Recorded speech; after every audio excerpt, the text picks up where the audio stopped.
مسجد کا امام ہونا بھی عجیب منصب ہے۔ کوئی بھی شخص امام پر اعتراض کر سکتا ہے اور کوئی بھی ڈانٹ ٹپٹ کا حق رکھتا ہے۔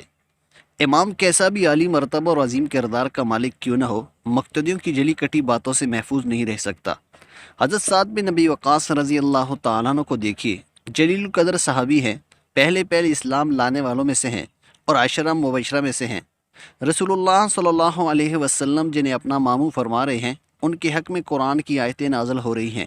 واحد ایسے صحابی ہیں جن کے لیے رسول اللہ صلی اللہ علیہ وسلم نے اپنے والد اور والدہ کو جمع کرتے ہوئے فرمایا، تجھ پہ میرے ماں باپ قربان، جن کے دل میں کسی مسلمان کے لیے بغض و حسد نہ تھا، مستجاب الدعوات تھے۔ حضور صلی اللہ علیہ وسلم کی میت میں تمام تر غزوات میں شریک ہوتے ہیں، راہ خدا کے پہلے تیر انداز ہیں۔ خود رسول اللہ صلی اللہ علیہ وسلم آپ کو سالار لشکر فرما کر خرار کی جانب روانہ فرماتے ہیں۔ آپ کے ہاتھ پر بہت سی فتوحات ہوئیں، لیکن جب امارات کوفہ کے دوران مسلح امامت پر کھڑے ہوتے ہیں تو کوفہ والوں کے اعتراض کا محور بن جاتے ہیں۔ کوفہ والے حضرت عمر فاروق رضی اللہ تعالیٰ عنہ کو شکایت بھجواتے ہیں، اور ان میں سے ایک شکایت یہ بھی ہوتی ہے کہ حضرت سعد بن نبی وقاص رضی اللہ تعالیٰ عنہ نماز ٹھیک نہیں پڑھاتے۔ وہ شخص جس نے نماز اللہ کے نبی صلی اللہ علیہ وسلم سے سیکھی، اس شخص کی نماز پر دیہاتیوں کا اعتراض۔ بہرحال جب حضرت سعد بن نبی وقاص رضی اللہ تعالیٰ عنہ کی شکایت حضرت عمر فاروق رضی اللہ تعالیٰ عنہ تک پہنچتی ہے تو عمر فاروق رضی اللہ تعالیٰ عنہ تحقیق احوال کے لیے کوفہ والوں کی طرف محمد بن مسلمہ اور عبداللہ بن ارقم کو بھیجتے ہیں، جو ایک مسجد میں جا کر حضرت سعد بن ابی وقاص رضی اللہ تعالیٰ عنہ کے بارے میں پوچھتے ہیں۔ حیرت کی بات ہے کہ شکایت کوفہ سے چل کر مدینہ پہنچی، لیکن محمد بن مسلمہ اور عبداللہ بن ارقم رضی اللہ تعالیٰ عنہما جس سے بھی سوال کرتے ہیں تو جواب میں حضرت سعد بن ابی وقاص رضی اللہ تعالیٰ عنہ کی تعریف ہی سننے کو ملتی ہے۔ ایک مسجد میں جا کر پوچھا، لیکن کسی کی طرف سے کوئی اعتراض موصول نہیں ہوا۔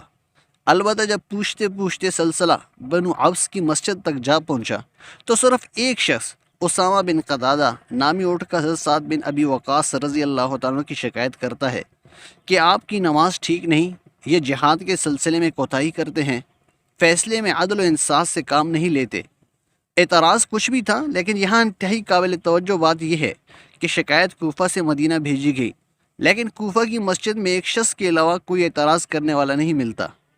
یہ حقیقت تاریخ کا حصہ اور لائق اعتماد کتب میں موجود ہے کہ جانچ پڑتال کے دوران صرف ایک ہی ایسا آدمی ملا جسے حضرت سعد بن ابی وقاص پر اعتراض تھا، لیکن شکایات مدینہ بھیجوائی گئی اور یہ تاثر دیا گیا کہ حضرت سعد کو معزول نہ کیا گیا تو فتنہ و فساد کا اندیشہ ہے۔ اور پھر حضرت عمر فاروق رضی اللہ تعالیٰ عنہ نے حضرت سعد بن ابی وقاص رضی اللہ تعالیٰ عنہ کو معزول کر بھی دیا۔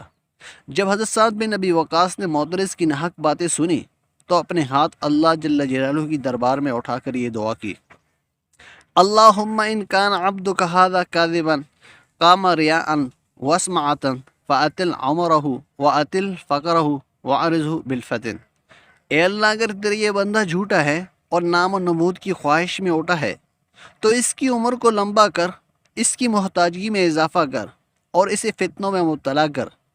وقت گزر گیا، حضرت سعد بن ابی وقاص رضی اللہ تعالیٰ عنہ معزول بھی ہو گئے، پروپیگنڈا جیت گیا، لیکن سعد بن ابی وقاص رضی اللہ تعالیٰ عنہ کی دعا اللہ جل جلالہ کے ہاں محفوظ رہی۔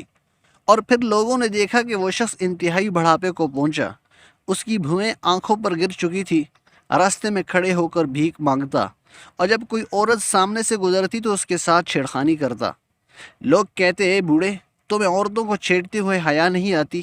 جواب میں کہتا، میں کیا کروں، مجھ بڈھے کو سعد بن ابی وقاص کی بد دعا لگ گئی۔